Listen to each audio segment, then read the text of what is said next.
I really believe that it's 5 minutes to 12 when it comes to the danger of the Islamization of our continent, of Europe, indeed of the West. Now, welcome, Geert Wilders. As we just heard 1 year ago, you said in an interview with a colleague of mine, it's 5 minutes to 12 when it comes to the Islamization of the continent. Tell me first shortly, what's the time now?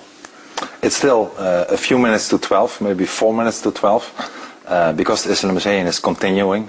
Only in my country we had 140,000 immigrants last year. But there's also good news. Parties like my party are getting stronger.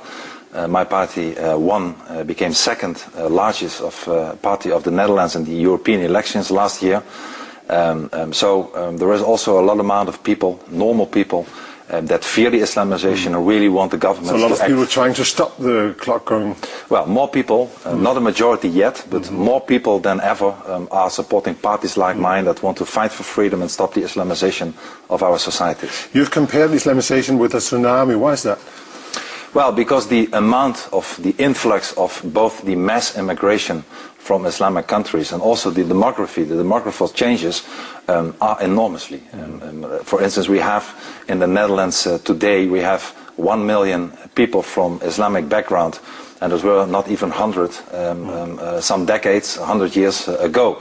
So it's really went very fast, very quick, and nobody really thought, unlike the last few years, what the changes meant. And the public is dissatisfied with it. But how many of this million people represents to you a problem? I have nothing against the people. I have nothing against Muslims. Let me make it very clear. I even acknowledge the fact that the majority of the Muslims in Denmark and Holland and Europe are law-abiding people. But still I propose a ban of the immigration from Muslim countries, because I know that the more Islam, the more the Islamic ideology, which doesn't want to assimilate or integrate, but wants to submit and to dominate a society, the more they come, the stronger it becomes, the less freedom we will get, and the less pleasant our countries will become. If we take an overview over the whole of Europe, 25 million Muslims are living around Europe. How many are we talking about being a problem here? Yes. Well, in the whole of Europe, if you look besides the European Union, the numbers are higher. It's 50 million Muslims today. And it will be doubled in a few decades' time. In the year 2025, 1 out of 3 children born in Europe will be born out of Muslim parents. So with the immigration and the demography, it's going very fast. And once again, I'm not saying that those people are problems. I have nothing against people, against Muslims, but the religion, that's a problem. Yes, well, I see it not so much as a religion, I see it more as a totalitarian ideology. For Islam really wants to submit, wants to dominate our societies, doesn't want to be part of our society like Christianity or Judaism, which are originally part of our societies. So if this becomes stronger, you know that Islam, you know that the Quran, you know that Sharia law, which is part of the Islam, has nothing to do with freedom, has nothing to do with the rule of law. Sharia means that women, that homosexuals, that everybody who is not a Muslim will pay a very high price. But still, Mr. Wilders, I'm asking, who's the problem here? Well, not only the people. Like I said, we have nothing against the people, we have something against the ideology. The problem but some people represent this ideology. Of course, people tend to believe in it. And the biggest problem we face today is not only the immigration from Muslim countries and the demography, but also our weak leaders, the leaders of our countries, like the Netherlands and other countries. But again, what's the number of people we're talking about here? Well, an enormous amount of people. Like I said, 50 million people are living in Europe today, and I assure you that even though the majority of the people in our societies today are non-violent, are not terroristic, are not criminals, that soon the numbers are increasing.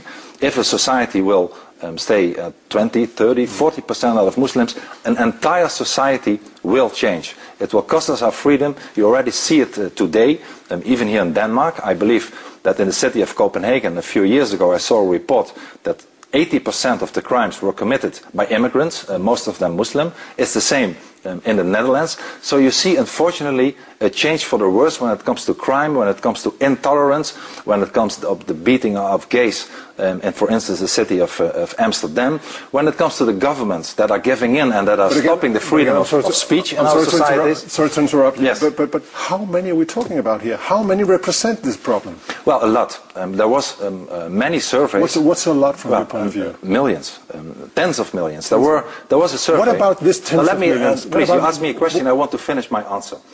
In the Netherlands, there was a survey that 1 out of 3 Muslim youth wanted to install Sharia. In the United Kingdom, we had a survey that 30–40% of the Muslim students there said that they want to get rid of democracy, also want to install the caliphate, want to install the Sharia. You see the same numbers in Sweden and even in your own country, Denmark. You see that it's still a minority, but a huge amount of Muslims really want a different society than the democratical society that we have today. And as long as they are not a minority, but as soon as they start becoming stronger, they will, I'm sure, change their tune, and it will be too late to fight back. And if you were the one to decide, then what should happen to all these people, to these millions of Muslims? Well, the people are already in our societies and don't want to go back to their countries on a voluntary basis. I have a very clear message. If you abide by our laws, if you abide by our values, by our rule of law, by our constitution, you are very welcome to stay. And you are equal as anybody else, and we will even help you. How many do you expect could abide this? Yes, but let me please finish my question. So if you abide by all the laws and values, you are welcome to stay. But if you don't, if you commit a crime, if you start thinking about jihad or Sharia, then it's very clear we will send you away, we will send you packing, we will strip you of the Dutch or Danish nationality, and we will send you away. So it's a red line, abide by the rules, and you are welcome to stay, and if you don't, we will send you away the same day, and at the same time we want to stop of the immigration from Muslim countries, from any Muslim countries to our societies. How many do you expect to abide the law?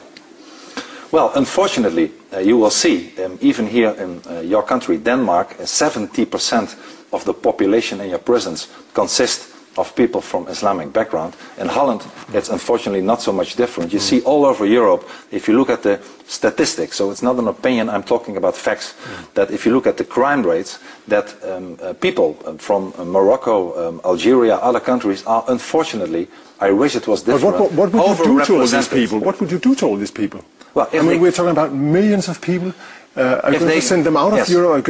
Yeah, well, if they abide by our laws, if they don't commit crimes, if they don't start acting like Sharia or jihad, they are once again welcome to stay, and we will even help them to integrate by giving them money for education whatsoever. But if they don't, there's only one solution, and that is to send them away out of our countries immediately. And this is the only way and the only language, unfortunately, that is needed. If it was not a few minutes to 12, but a few minutes to 9 p.m., we could decide otherwise, but we cannot afford to do so anymore. We have been talking too long, now we have to start acting in a tough way. And again, the number? What's the Well, like I said, if I talk about the numbers, which 70% of the prisons, many people wanting to implement the Sharia or the Caliphate, are denouncing democracy, you are talking about millions now, and unfortunately it will increase if we don't stop the immigration and if we don't start acting against people who act against our free societies and our values and rule of law. Geert, thank you very much for joining us.